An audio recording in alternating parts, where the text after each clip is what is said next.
Welcome back to CyHawk Talk here on a Thursday. Colten Bartholomew from the Wisconsin State Journal joining me instead of Ben Hutchins, who, as you guys might have saw on X/Twitter, had a little bit of a health scare this week, which is why we didn't do a Sunday Rewind show. But we figured we could get you the next best thing, perhaps even an upgrade with a Badgers expert before the Heartland Trophy game this Saturday. Colten, thank you for joining us. Yeah, thanks for having me. I was a Quad City junior high and high school resident. I appreciate the QC times. Which QC high school did you go to? Pleasant Valley. Pleasant Valley. All right, I was out 2 weeks ago. They took on Iowa City West, and it was a bit of a tough loss. Broke a winning streak, but I was happy to be out back on the sidelines for a game this year. I know ever since basically once I graduated, Coach Van got that program rolling. So maybe I was That's the problem. that's always what happened. My hockey team won the state championship the year after I left. We got runners up the year I was there, and then they won it the next year. So clearly, I just needed to get out of town. Tough, man. Well, let's go ahead and shift gears and get into what the people are here for. Catch us up on where the Badgers are at 8 games into the year. I was in Green Bay when they played Alabama, so that game was on just about every TV in the wedding venue I was at. So I saw a little bit of that game, but a lot's changed since then. Just catch us up. Yeah, kind of.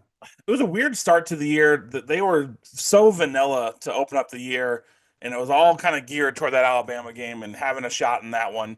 And then 7 plays in, starting quarterback Tyler Van Dyke goes down, tears his ACL, and that really kind of changed the trajectory of what they wanted to do offensively. And I think this whole team, a couple of tough losses there where Alabama really kind of takes them to the woodshed, and then they blow a lead against USC in the second half. So then they go on this 3 game win streak against Purdue, Rutgers, and Northwestern. So obviously not the murderer's row by any means, but there's a lot of belief in kind of what they had found with the running game and with this offense as a whole.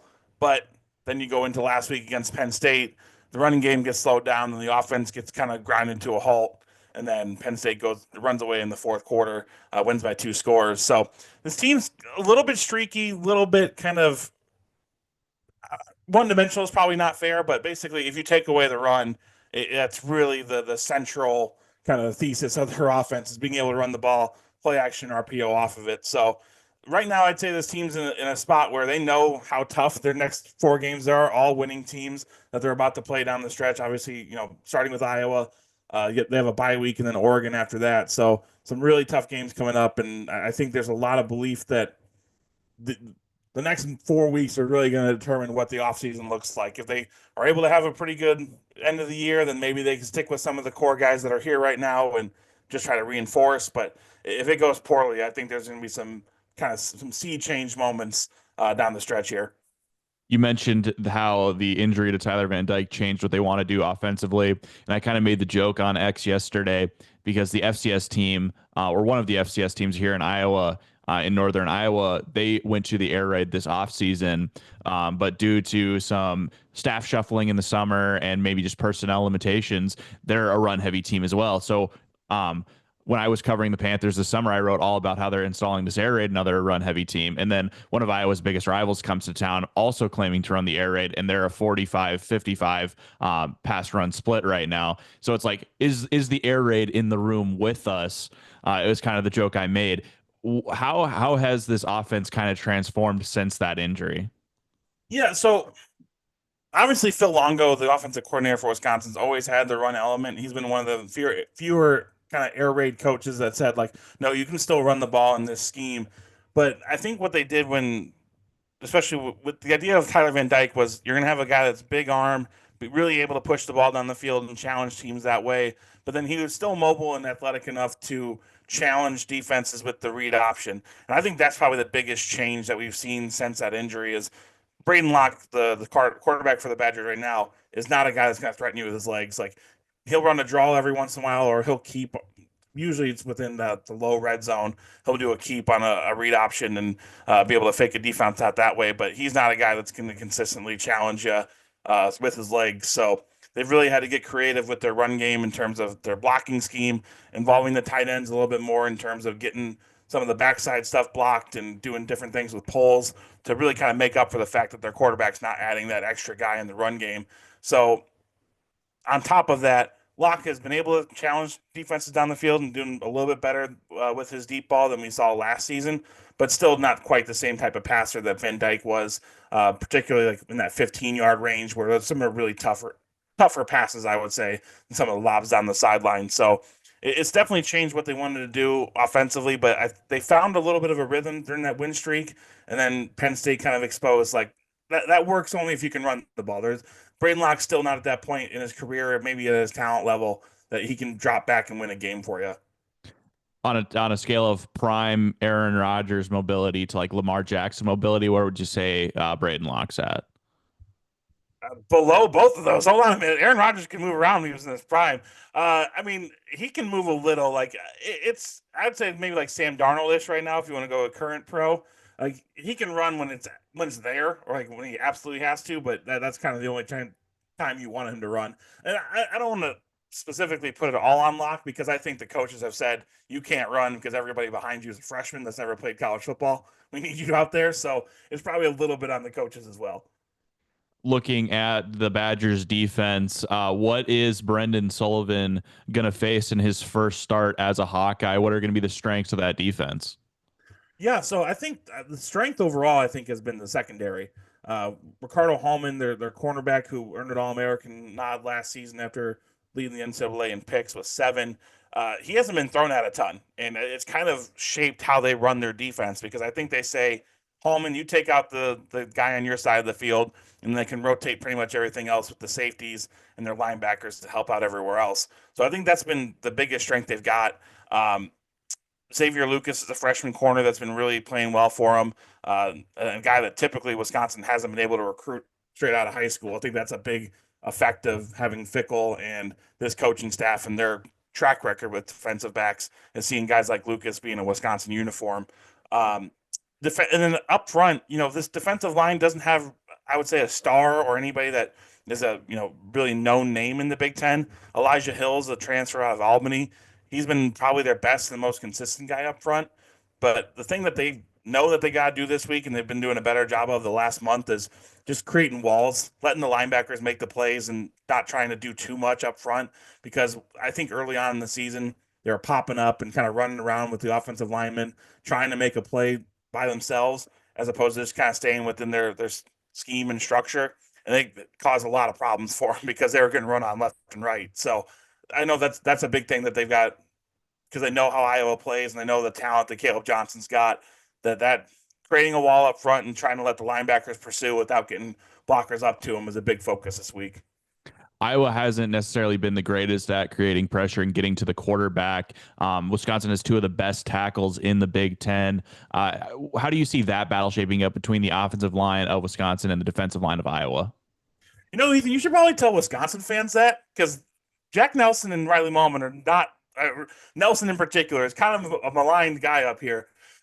Last season was kind of tough for him in that transition to the air raid, and he had quite a few penalties that were just not who he has been throughout his career. But I think that's a really good matchup in terms of the pressure because, Phil Parker and Iowa, they're not going to blitz unless they have a really good matchup they like, or like they're going to trust the front four to do enough, and they're going to play coverage. And that's a really tough thing for Braedyn Locke, I think. Like that's a big challenge for him is, trusting that maybe the protection will be there or, not getting too many or too, big of happy feet. I don't know, big's not the right word there, but not getting too happy feet back in the pocket because that's probably his biggest weakness right now is when pressure comes, kind of losing some of his fundamentals. So I think that's a big challenge, I think, for Wisconsin in the pass rush and protecting Locke because last week was probably their roughest game of the past 2 months. Like they played better against even Alabama than they did last week against Penn State. Penn State probably has one of the best defensive fronts in the country, if not, top 2, 3. So that's just kind of the line. But I think particularly for playing Iowa, you kind of know what you're going to get. You're going to get some big, usually stud 4-3 defensive ends that you got to work with on the outside, not some of the smaller guys that they're typically used to seeing. So it's going to be an interesting matchup for sure. Mallman and Nelson, only 2 sacks allowed all season combined. So as someone who's not watched every snap of Badger football, they certainly appear to be a strength for that team. I'm sure the Madison Badger fans in my comments will not appreciate me saying that from what I'm hearing from you, but I'm just telling you what I've seen from Pro Football Focus and box score glancing, which is not always the best thing to do. But Yeah, they're not perfect, but they are good, and I think good is not appreciated enough up here sometimes. I think that's just college football for you. I don't know if that's necessarily a Wisconsin problem. I mean, we hear about all week about or all every week about how Ferentz, it's time, it's time, it's time. He's one of the winningest coaches in the Big Ten. You think you're going to upgrade from that? I don't know. Before we go, we're talking about lines. Let's talk about the betting line. Was Iowa currently favored by 3? That seems like 3 points is they're at home. It's kind of the calculus there, not necessarily maybe if this is a neutral site, it's a pick 'em game. I'm not asking you to make a score prediction. Just how good do you think that line is from BetMGM? I think it's pretty accurate. I think this is probably the first time in my time watching Wisconsin closely that I think that their special teams isn't going to be a massive detriment against Iowa. Like, I think they're going to be able to at least be neutral, which is a massive upgrade from what we've seen in the last few years. Iowa's been just killed this team in the field position game and in special teams, and that's led to some wins. I think offensively, this team has found a little bit of rhythm. Like I said earlier, they're going to have to make some plays on the outside. They can't rely on the run game, I think, as much as they have in the past, because Iowa's not going to just allow them walk up and down the field with the run. So they're going to have to make some plays at receiver, maybe get that air raid offense kind of proving itself a little bit more. That's been the big thing for Wisconsin in this matchup has been where and when and how bad is the key turnover, right? Like Iowa's always going to make one, always going to force one. It's just can Wisconsin limit how bad it gets? Like last week against Penn State, it was a pick six that really flipped the game and basically took Wisconsin out of it. They can't afford that against Iowa, and I think defensively Sullivan gives this offense for Iowa a little bit of mobility at the quarterback spot, which Wisconsin struggled with at times. But I think the big question for them is like, can they slow down Caleb Johnson enough to put the game in Sullivan's hands? And that's a big ask because I think Caleb Johnson's probably the best Iowa running back since like Sean Green. That kid's amazing. Like he's so fun to watch just from the outside. It's going to be a really big matchup for the inside linebackers of Wisconsin, bringing him down and not letting him, break that tackle at 4 or 5 yards and making it a 70-yard touchdown like he does so often. The Badgers saw a little bit of Sullivan 2 years ago when he was at Northwestern. He actually made his collegiate debut against the Badgers. And what I was struck by last week when he got his first like real meaningful snaps, he had a nice 30-yard run against Ohio State when the game was in hand, led the only scoring drive against the Buckeyes. But when he actually got like meaningful snaps, he's really able to make guys miss in the pocket and get break, contain, and extend plays. And he's a lot faster than you. Maybe it was the defensive lineman for Northwestern making him look really fast, but man, he can scoot and he can accelerate really quickly. So I think that will be something that probably strikes any Badgers fans listening to the show. Is just how fast he is and how quickly he can get up to speed. Any parting thoughts before we let you go? I don't know what's on the menu for the press box on Saturday, so I can't give you any warning there. I do know there will be sandwiches afterwards, though. It's always, hey man, compared to Wisconsin where it's always a hot dog or a brat, everywhere else is usually a little bit better. So I'm not too worried. I would say parting thought is like, I love that this is a night game because I've never been to a night game at Kinnick. The closest one I've been to was back in 2020 where it was like a 2:30 start, but it was cloudy, so it felt like a night game. But I'm interested to see how Wisconsin and maybe Iowa a little bit like handles that environment because obviously it's a big rivalry game. Winner of this game gets the bowl eligibility, so that's a little bit of a carrot for both sides. But I just think seeing Wisconsin be able to handle this type of environment and not get overwhelmed by it is a big challenge because we've seen too many times in the last few years like they get to a big spot, this team and this program, they get to a moment, it's like, all right, things have kind of lined up. We're in a good spot to maybe get a signature win, and then they fall flat. So I think that's a big thing I'm looking for on Saturday. All right. Thank you for joining us. See you on Saturday. Sounds good. Thanks, Ethan.